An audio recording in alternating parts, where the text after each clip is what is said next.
Hello friends and welcome to my general study web series जिसमें हम बात कर रहे हैं इंग्लिश के बारे में, इंग्लिश वर्ड के बारे में। हम देख रहे हैं जो ये वीडियो लेक्चर है, इसमें हम बात करेंगे कि करंट सिचुएशन से हम किस प्रकार इंग्लिश वर्ड को इतनी आसानी से सीख सकते हैं।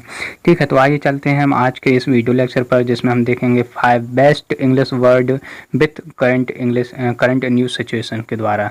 ठीक है, तो आइए चलते हैं पहले वर्ड पर। ठीक है, तो आप देख रहे हो कि हेल्थ सेक्रेटरी रिव्यूज कोविड-19 situation in 5 states where cases are on surge. देखो, जो सर्ज हाईलाइटेड आया है, तो हम सर्ज के बारे में जानेंगे कि सर्ज क्या होता है, सर्ज का जो मीनिंग है वो क्या होता है। तो यहाँ पर हम सबसे पहले मीनिंग देख लेते हैं, फिर उसके बाद हम न्यूज़ देखेंगे। तो सर्ज का मीनिंग आपको दिख रहा होगा कि a sudden strong movement in a particular direction by a large number of people और थिंग्स। क्या बता रहे हैं कि किसी एक स्थान से दूसरे स्थान को बहुत ही बड़ी मात्रा में, मतलब मैसिव लेवल पर किसका, लोगों का एक स्थान से दूसरे स्थान को जाना, मतलब आ सडन स्ट्रॉन्ग मूवमेंट कह दो या फिर मैसिव मूवमेंट कह दो। ठीक है, हम मैसिव का भी मीनिंग पढ़ चुके हैं पिछली वीडियोस में, आप देख लेना। ठीक है, तो अचानक से क्या हो जाता है, एक मैसिव मूवमेंट हो जाता है in a particular direction by a large number of people और थिंग्स, मतलब वस्तुएं या लोगों का क्या एक स्थान से दूसरे स्थान पर मूवमेंट होना। ठीक है, यदि हम इसका सर्ज का कुछ सिनोनिम्स देखें तो हम वर्स्ट भी बोल सकते हैं। वर्स्ट का मतलब होता है फूट पड़ना, लोगों का एक स्थान से दूसरे स्थान की ओर फूट पड़ना। ठीक है, आउटपोरिंग भी कह सकते हैं कि आउटपोरिंग का मतलब होता है बाहर की ओर निकल भागना। ठीक है, तो हम चलते हैं अब जो न्यूज़ थी, न्यूज़ के ऊपर चलते हैं। तो देखो, हेल्थ सेक्रेटरी ने रिव्यू किया है, रिव्यू करने के लिए कहा है कि जो कोविड-19 सिचुएशन हुई थी, उस सिचुएशन के कारण जो 5 स्टेट थे जहां पर क्या हुआ है, बहुत बड़ी मात्रा में ऐसे केसेस आए हैं, ऐसी सिचुएशन देखने को मिली है जहां पर सर्ज की स्थिति बनी है, मतलब लोगों का एक स्थान से दूसरे स्थान पर जाने का बहुत ज़्यादा मैसिव क्या हुआ है, ट्रांसफॉर्मेशन हुआ है। आपको पता हुआ कि जैसे ही लॉकडाउन लगा था, तो जो लोगों का एक स्थान दूसरे स्थान की ओर भागना हुआ था या फिर अपने घरों की ओर आना हुआ था, जिससे आपको पता होगा कि जो 5 राज्य हैं, 5 राज्यों में सबसे ज़्यादा लोगों का आना जाना हुआ है।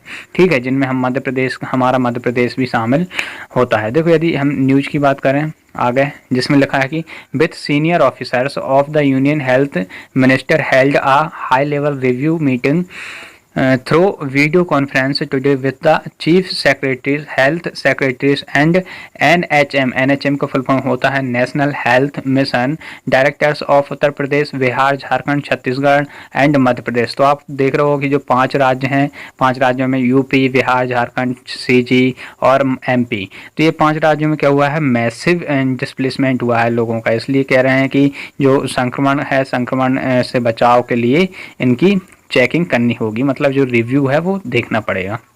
ठीक है, आई होप कि आपको जो न्यूज है और वर्ड है उसका आपको पता चल गया होगा कि सर्च का मीनिंग क्या होगा।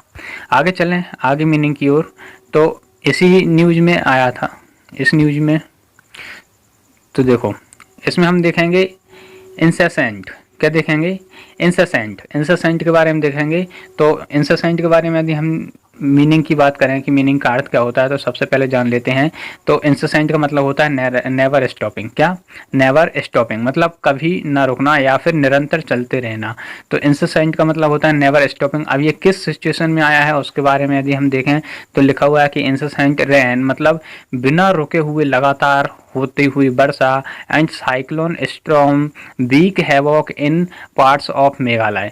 जो अभी पता हुआ कि आपको जो असम है, मेघालय है, अभी जो स्टॉर्म आया था, अम्फन तूफान आया था, उसकी वजह से बहुत भीषण बारिश हुई है।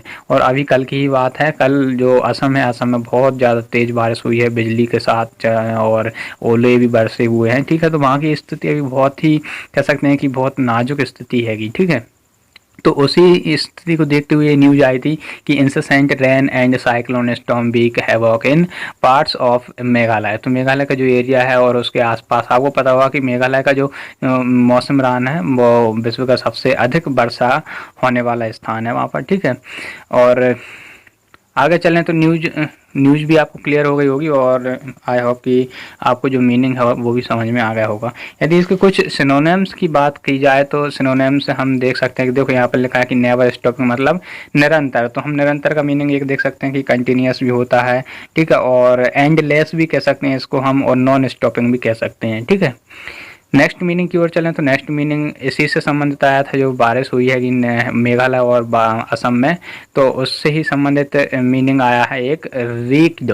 क्या आया है? रीक्ड। जो हाईलाइटेड है उसमें लिखा है WREAKED, इसमें W साइलेंट है इसलिए उसको हम रीक्ड प्रोनाउंसिएशन करेंगे। Wreaked havoc in parts of the state with over 1493 population and 21 villages affected in the last 24 hours. क्या कह रहे हैं कि जो इंसेसेंट रेन हुई है, मतलब निरंतर जो बारिश हुई है, एंड साइक्लोन स्टॉर्म और जो तूफान आए हैं, उससे क्या हुआ है कि रीक्ड हैवॉक हुआ है। अब रीक्ड का यदि हम मीनिंग देखें तो देखो, इसका रीक्ड का मीनिंग होता है कि टू कॉज ग्रेट डैमेज। क्या होता है? टू कॉज ग्रेट डैमेज, मतलब किसी भी चीज़ के लिए बहुत भारी मात्रा में क्या हो जाना, उसका बहुत बड़ी भारी मात्रा में विनाश का कारण बन जाना। ठीक है।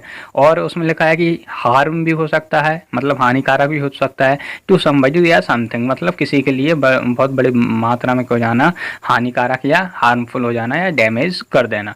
तो ये हमने देखा रीक का मतलब क्या होता है। अब न्यूज को आप समझ जाओगे कि जो wreaked havoc in parts of the state with over 1493 population and 21 villages affected in the last 24 hours. तो ठीक है, तो क्या कर दिया है, जो इंसेसेंट रेन हुई थी और जो साइक्लोन स्टॉर्म हुए थे, उसने क्या कर दिया है, रीक्ड कर दिया है उस पार्ट्स को। ठीक है, जो मेघालय और असम वाला क्षेत्र है, और उस पार्ट को क्या कर दिया, रीक्ड कर दिया गया है। रीक्ड का मतलब होता है कि उसको क्या कर दिया गया है, डैमेज कर दिया गया है। ठीक है।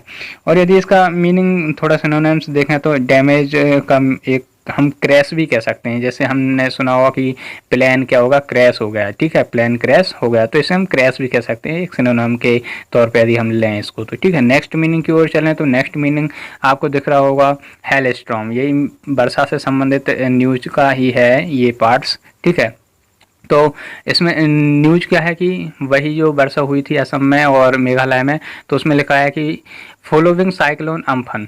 हमने बात की थी कि जो अम्फन तूफान आया था, उड़ीसा के तट से टकराया था, मेघालय से टकराया था, फिर वहाँ से होते हुए कहाँ चला गया था, जो बांग्लादेश है वहाँ चला गया था। ठीक है, तो जो साइक्लोन अम्फन है, the state witnessed heavy showers, मतलब कह रहे हैं कि जो राज्य है उसने देखा कि बहुत ज़्यादा ही बारिश हुई है, साइक्लोन स्टॉर्म आए हैं और हेल स्टॉर्म हुआ है। हेल स्टॉर्म का मतलब होता है, देखो हेल का मतलब होता है बर्फ, स्टॉर्म का मतलब होता है तूफान या बारिश से भी संबंधित होता है। तो हेल स्टॉर्म का मतलब होता है ऐसी बारिश जिसमें बर्फ भी साथ में आई हो, तो जो हम जनरली ओले के नाम से जानते हैं। ठीक है, तो इसका मीनिंग यदि हम देख लें तो यहाँ लिखा है आ स्टॉर्म ऑफ हैवी हेल, मतलब एक भारी मात्रा में होने वाले जो बर्फ के टुकड़े हैं, उस टुकड़ों के रूप में जो भारी बारिश होती है उसको हम क्या कहते हैं, हेल स्टॉर्म कहते हैं। ठीक है, तो न्यूज को अब ज़्यादा समझाने की आवश्यकता नहीं है, क्योंकि हम पिछले दो स्लाइड में हम न्यूज को अच्छे से समझ गए हैं, क्योंकि हमने रीक में देखा और वहीं रीक के पहले इंसेसेंट में भी हमने देखा। तो आगे चलें तो आगे हम देखेंगे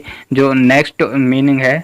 यदि हम देखो हेल स्टॉर्म की बात करें, ओलावृष्टि की बात करें, तो इसमें हम स्नो रेन भी कह सकते हैं और क्लाउड ब्रस्ट भी इसका एक सिनोनिम हो जाएगा, क्लाउड ब्रस्ट। आगे चलें, जो नेक्स्ट मीनिंग है और उसमें दिया गया है कि rupee moves sharply higher against US dollar today. देखो आपको पता होगा कि जो कोविड-19 है उसके तहत जो विश्व की अर्थव्यवस्था है वो पूरी मंदी में जा रही है, और विश्व की अर्थव्यवस्था के साथ क्या होता है कि सभी देशों की अर्थव्यवस्थाएं भी डगमगा गई हैं। तो वहीं पर हमारा देश भी है कि हमारे देश की अर्थव्यवस्था भी बहुत रिसेशन में लगभग जा रही है, और इसको ऊपर उठने में अब बहुत टाइम लगेगा। इसी को देखते हुए क्या हुआ कि जो रुपी है, रुपी का मूल्य क्या हो गया था, डॉलर की तुलना में कम हो गया था। ठीक है, तो अभी क्या न्यूज आई है कि एक अच्छी न्यूज आई है कि rupee moves sharply higher against US dollar today. तो आज जो देखो आपको दिख रहा होगा कि 26 मई 2020 की न्यूज है।